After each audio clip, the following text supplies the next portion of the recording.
Seth, I haven't seen you in a while, man. How you doing?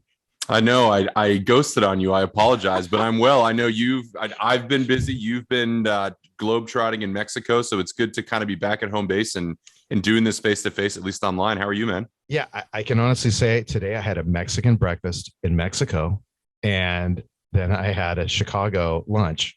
So kind of cool. I'm doing well. Good deal. I wish I could I have anything to brag about, but it was a leftover day for me, so I have zero exotic food experiences Yeah, this particular that's the afternoon. only thing I can say at this age. Just say, hey, man, yeah, I was in Mexico for. That's where I had breakfast. That's where I go for authentic breakfast food. Seth, we're talking about one of my favorite topics, and I want to tell our audience I had been trying to talk to Seth about doing this, and I was a little bit embarrassed because it's a topic of that the songs can be very nostalgic, almost I won't say cheesy, but a little bit like what? That's not really a song, but I know it. And we're talking about TV theme songs. Seth, who I have a question. I'm going to start off with this. Who was your first crush from a TV show? And what was the song related to it? It's actually funny. It falls on this list. I didn't think about it until you just asked, but one of my TV show crush, I don't even remember her name, but one of the sisters on the TGIF show Step by Step, the dark-haired one. That was I just saw an episode recently. I was like, this girl, I forgot about her completely. So we'll come back later to Step by Step, but that was definitely mine. How about yours? I know you reach out to your crushes. Unlike me, who just thinks about them, you send them emails. So who have you emailed lately? By the way, I heard back from Nancy Allen's PR team, and they said they will come with actually enforcement, like restraint orders and everything. So I have to be a little bit careful. But my crush was obviously a teenage one. I think maybe it was 12, 13. When you're really young, you're starting to like girls. Mallory Keaton of the show. This show. Who Michael J. Fox? Yes, right? Yes. This show. Come on, you got to tell me. Family Ties. What's it called? That's it. Family Nailed Ties. It. Okay, swish. Alex Slightly before my time, but I know the show, and I know that's like the thing that launched Michael J. Fox. So yes. I'm not. Yes, I'm not Mallory Keaton was just. She was everything. I didn't. And I didn't write to her. I didn't have my mom or dad try to write to her at that time. So all's fine. No stalking, at least for this time. Although. I was going to say, you still got time. I don't know. That didn't stop you last time. Well, I didn't tell you, I am a VP of her fan club right now. So, of course. And the president and the only member. Yes. Yeah. I want to get promoted. So, Mallory, please. Seth, going into the TV theme song, there's actually a wide range. And as you and I were doing the research, we were talking about this. Well, hey, this is a song, or is it a song? What are some of the buckets of when we call a TV theme song? Totally. And I think this is a good way to think about it and define it. Kind of over the years, what a TV theme show is, where it comes from, how relevant it is, sort of like pop culturally has changed quite a bit.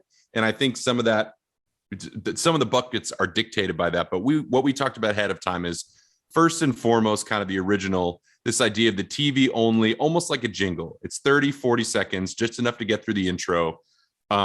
It's an earworm, but it's not necessarily ever meant to be a standalone song. Oftentimes it's instrumental. You know it immediately, but it doesn't kind of like bleed into the greater like pop culture universe.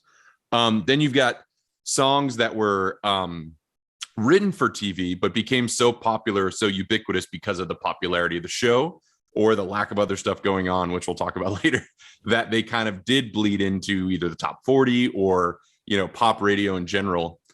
So that's a bucket as well. The third one we talked about is this idea of radio to TV, a song that either is taken whole cloth and kind of dropped in, a snippet of it it becomes a theme song, or sometimes there's a few here that we look at that were originally recorded by somebody else, and there was kind of a TV show version recorded by a different artist to maybe better fit the mood or the vibe of the show.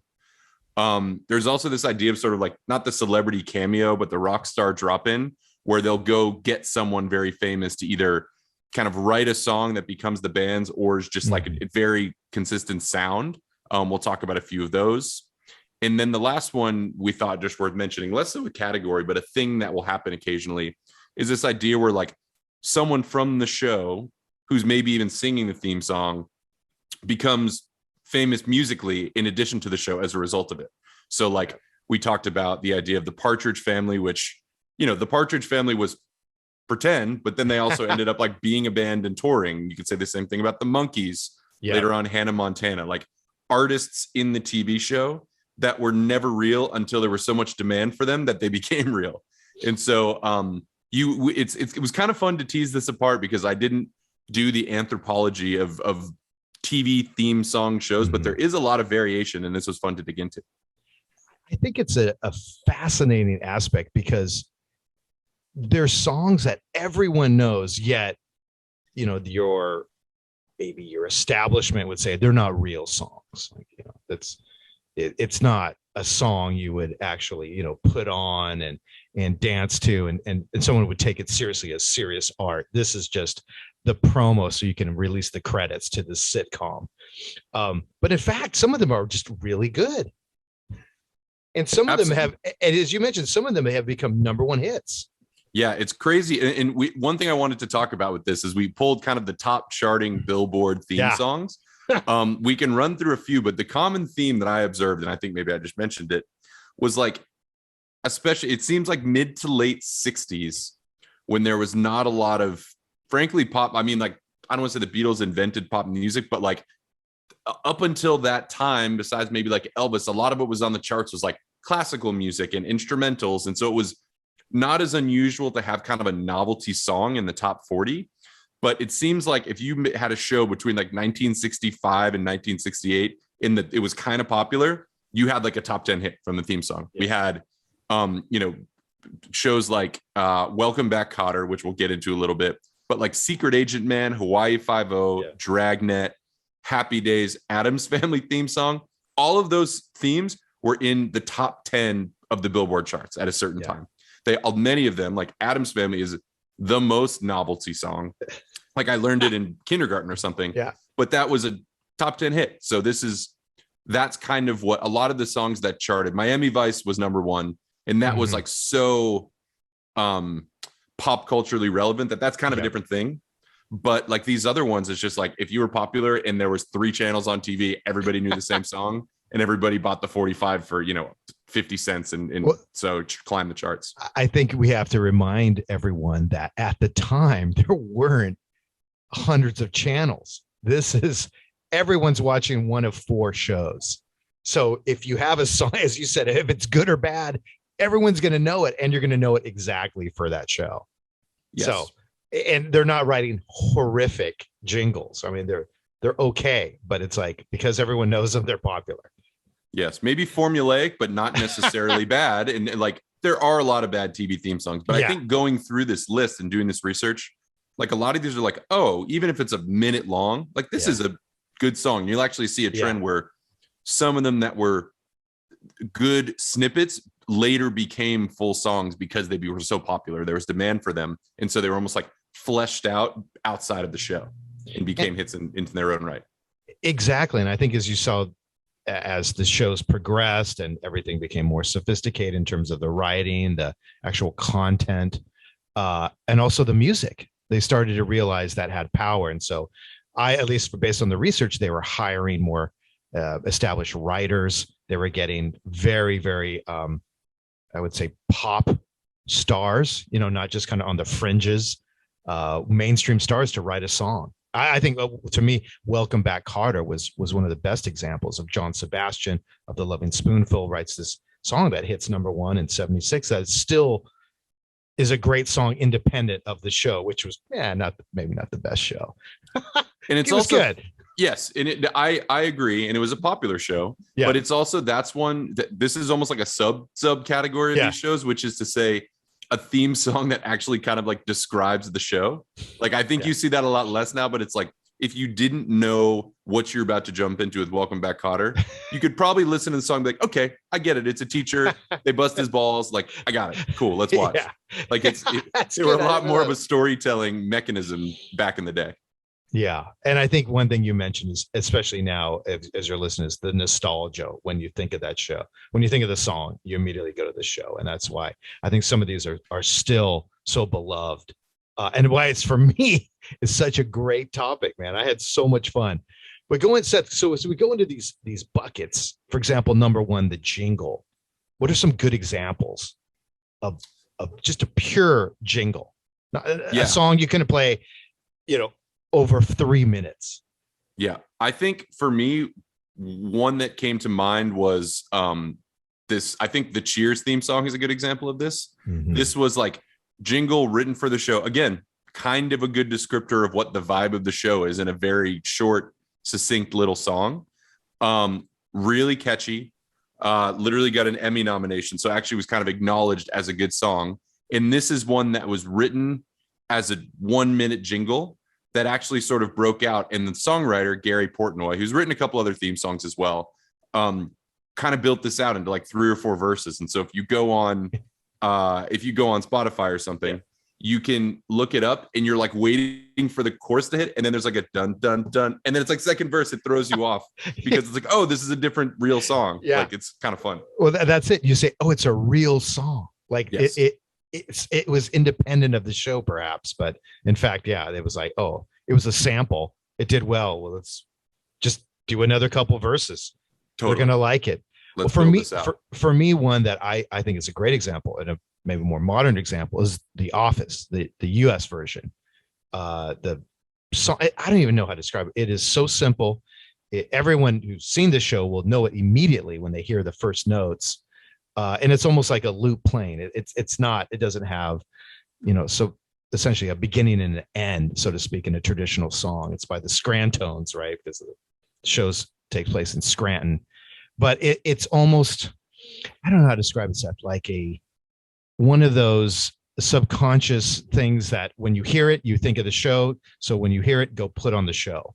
Yeah, like meant to get in your brain, like And it's very short and sweet. Yep. And it's not associated with anything else. And so I know there's also a component of this that The Office is a very rewatchable show that people watch over and over and over on a loop. And many people, for them, that little, because it's like 10 seconds long or something in the DVD version of the show. And that is almost like part of the experience. And it's so intrinsically tied to like getting excited at the beginning of the episode, that little like piano part that starts. I know people who they won't skip it, even if they're watching like 5 or 6 episodes in a row, because it like puts them in the right mood. It's so tied to the start of the show and the positive feeling they get from it, that it never gets skipped, no matter how many times they've heard it, which in, Office fans' cases is like hundreds and hundreds of times. That's it. It's a trigger, like Pavlov's dog. It's like, here we go. We're watching The Office. Now, if I could contrast that, I'm going to kind of go out a little bit of place here, but I first saw The Office UK. I was actually living in England at the time, and it was a massive success. And the song is Handbags and Glad Rags, which was written actually in 1967, and it's been covered 3 or 4 times. Big George is the version that is on the actual show, but one of the most popular versions was Rod Stewart's in the early 70s, which I absolutely love. And I think you probably would too, Seth, knowing your musical tastes. Yeah, I've plugged. Funny word choosing. I've plugged his Unplugged and Seated album a few times on this podcast, and this is probably either my first or second favorite song. It's an incredible version of it. Yeah, it's just a great song anyway. But if someone's looking for sort of the definitive, in my mind, version of it, I think Rod Stewart is the one that comes to mind for me. I totally agree. And so for me, this is one where they took a song. It doesn't have any relation. The song is essentially written about to a teenage girl saying, like materialism, like you don't need these. Your parents work so hard so you can buy this purse, essentially. So it has nothing to do with the actual office, so to speak, but it's just the mood, the way it's shot, the opening sequence to the UK version. To me, was just a beautiful example of taking like a curator, a DJ. I'm going to take this song and not mix, but overlay it with this beautiful show. And I thought that worked extremely well. I mean, the show was successful, but I think it was the song also tied in. Totally agree. And I think if we want to jump to the next one, Scott, like it's staying in this theme of insanely rewatchable shows where the theme song is tied to it. we have to talk about the Friends theme song, I'll Be There For You by the Rembrandts. Again, sort of same era, same idea where there's a culture around obsessively watching it. The song is stuck in people's heads, and as soon as you hear that guitar riff, you're in. But this one actually has a fascinating story. So I'm gonna give me a little rope here, and I'm gonna kind of tell it. So tell us, yes. Enlighten us, buddy. And if we have any Friends nerds on here that have heard this story, I apologize, but I'm doing it anyway because I didn't know this, and I kind of fascinated. Let's hear it. We all do, yeah, for sure. So originally they wanted to use the song "Shiny Happy People" by REM, which actually, in terms of like when like the time frame that Friends originally came out, it's a perfect fit, and I can almost hear it and see it. It's that same vibe. But the band said no, and so they're like, okay, well, we're going to kind of do like some sort of ripoff that has the same sound. They were Warner Brothers, obviously owned the distribution company that made the show, but also had Warner Brothers Records, and one band they had on the label was this band, the Rembrandts, and they said, we need you to help us with the song. They initially said no, and they're like, well, you're not as famous as REM, you don't have a choice. So they were sort of they co-wrote it actually with two of the show's producers. So that's why the lyrics line up so well. David Crane and Marta Kaufman, which Bright Kaufman Crane, everybody knows that at the end of the episode, but they actually co-wrote it along with the band. And it was a one verse wonder, like it was a short little loop. Once again, this is almost the push rather than the pull. The band did it, they got paid, and they're like, we're done with this. But it was such a phenomenon as a show that that Warner Brothers is like, we want to put this out as a full song, and essentially force them to record a full version of it, which is, that with the two additional verses that you don't hear in the show, and was a pretty mainstream popular hit that I feel like you hear on like light rock stations to this day. So I can't imagine they're all that mad when their royalty checks come, but they were almost, the band that did this song was a bit of an unwitting participant in the popularity of what the song became as a result of the show, and because it's just like a great 90s pop song. Honestly, as much say what they want, but it's a good song. Would you agree with that? Oh, I'm trying to think of an example. When I was going through this is, to be honest with you, this was the first one that came to mind. Mm-hmm. I said TV theme song, not necessarily like the old school jingles, that there's like an actual song that immediately within the first maybe 2-3 seconds, you have a clear vision of what you're watching and how you're going to feel. Yep. And the song ties in, I think, almost exactly to the characters, the whole vibe. It's not too dark. It's not too light. It is exactly the music that these people would be dancing to. And even funny, the video that they shot includes the cast of Friends. Yes, it's just them dancing on like a white. It's the most. Just picture what you'd look like a 1990s music video to be, of like people in bright colors against a white background. Yeah. It's playbook 101, but it was a successful formula. And one interesting note that I thought was so interesting was the hand clap, right? That famous. How they added that. Yeah, perfect.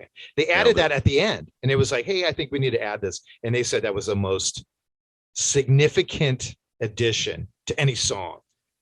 That it made the song essentially. And even the guy, the lead singer, who kind of openly, if not hated, at least had some animosity toward the song. He's like, yeah, the hand claps kind of made the song. Like he acknowledges like that was it. So, and that's the thing, even people like non-Friends fans like me kind of just do like if you hear the song and you do the clap like in your car, kind of semi-ironically, but also because it's very catchy. They did a great job, whether they want to admit it or not. That to me is the gold standard.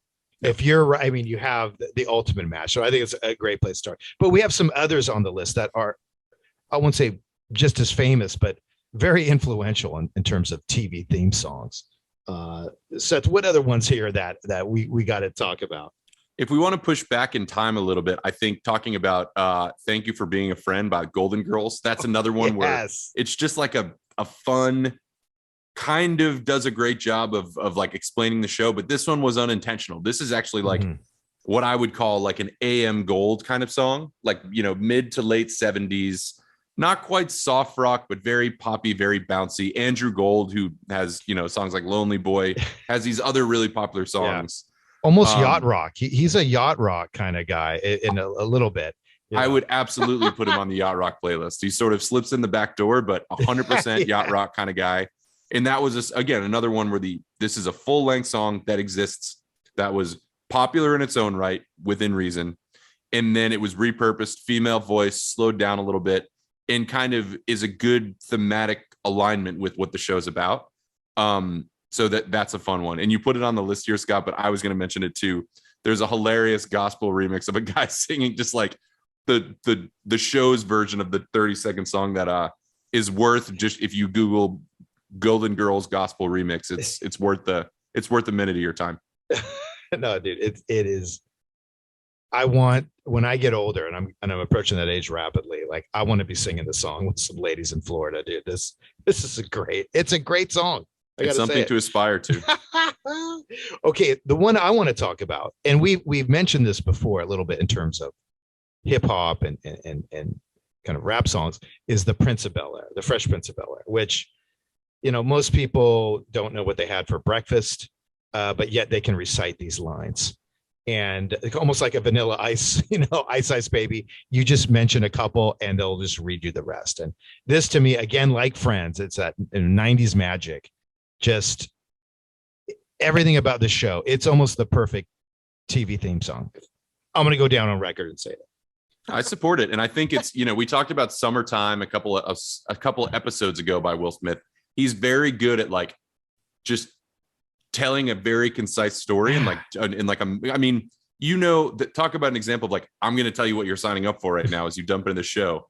It's like in 30 seconds, like you've explained it, you've done the exposition for the entire show. Yeah. Why is this kid living with his rich family? Just listen to the theme song. Here's the deal. It's both a hooky, fun song and a very effective tool for the show.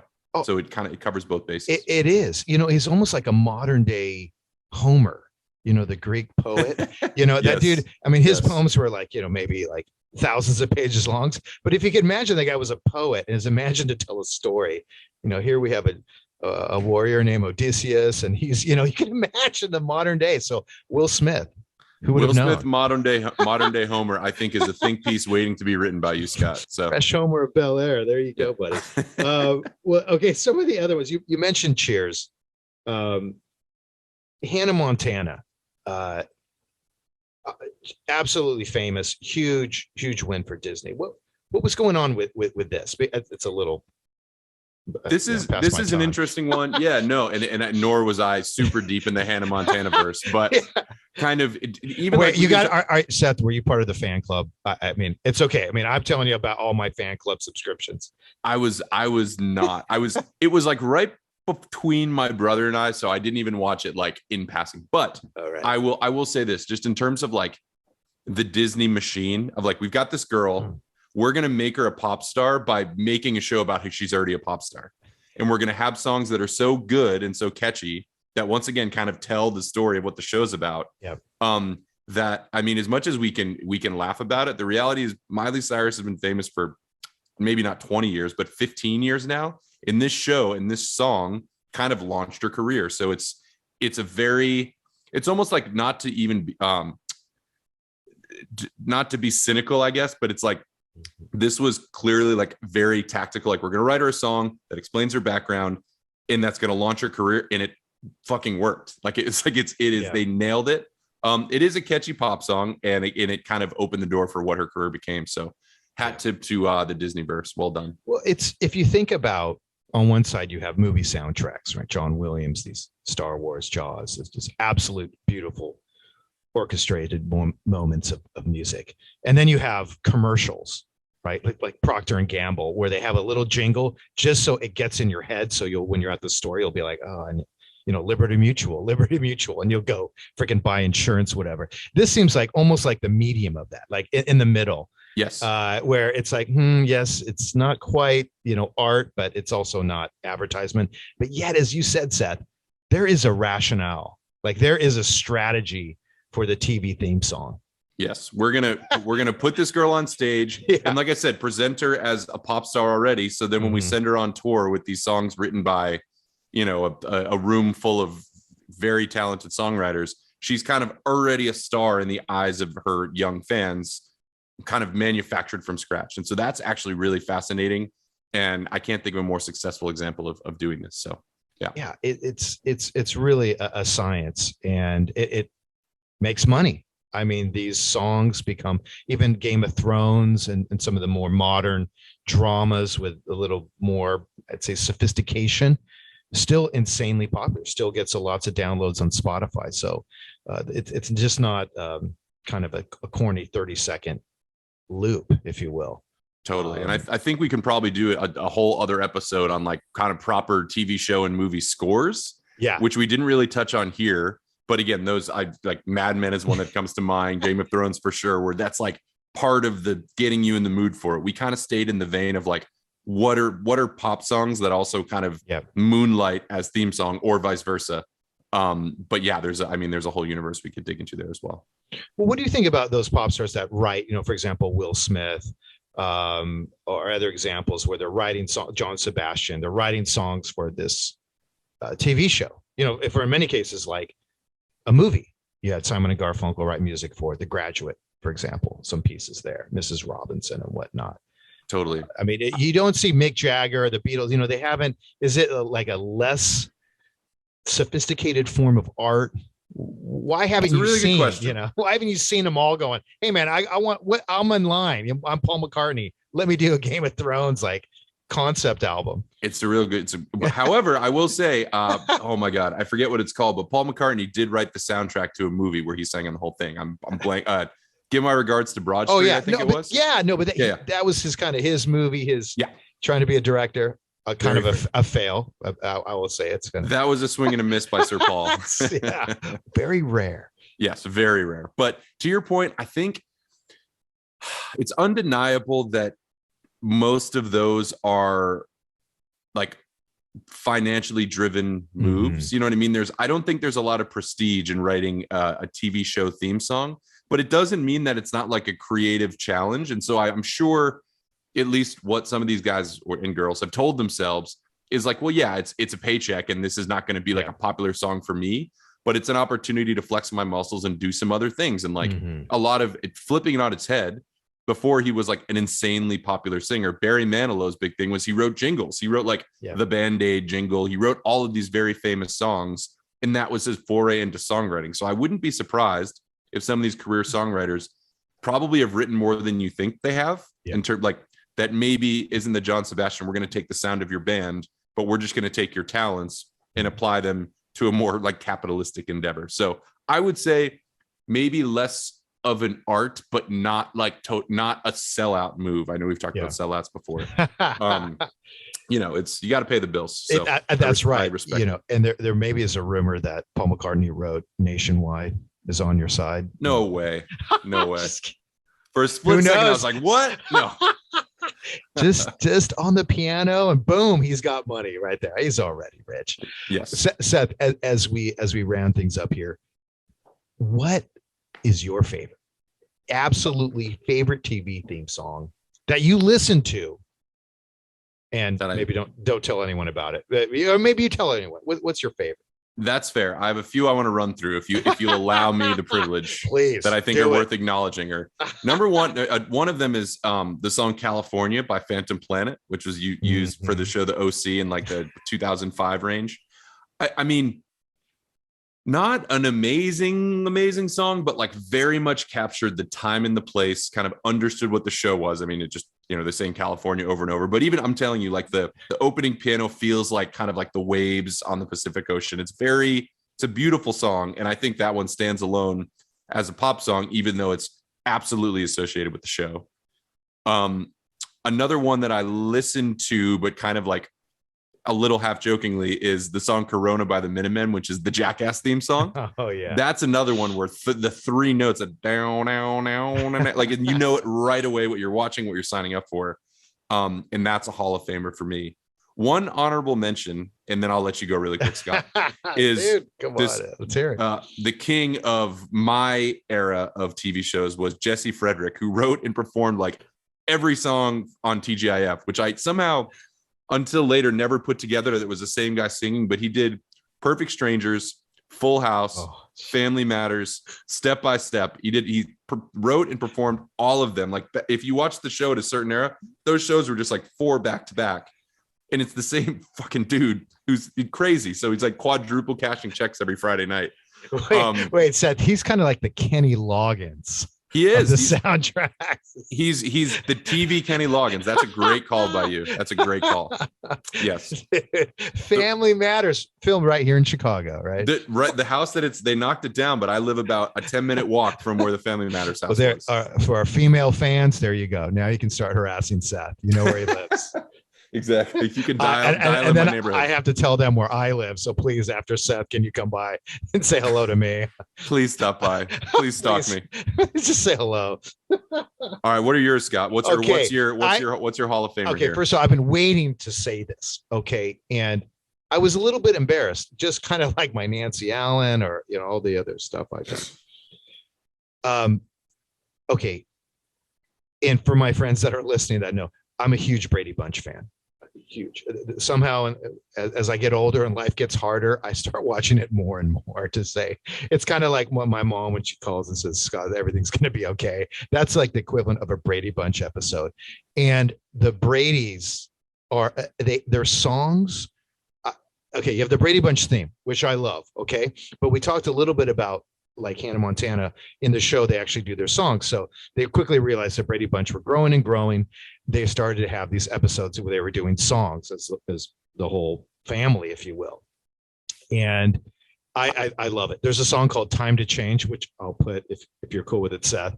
I get your permission on our Instagram, because I demand it. It's so good. These lyrics, if you have the roughest day, okay, and some days are just tough, put on one of these songs. You got Sunshine Day, you got Keep On Moving, and they're just the most optimistic lyrics ever, dude. I gotta tell you, they're amazing. And so that was really almost the impetus for saying, "Hey, Seth, I think this episode we need to do some TV theme songs."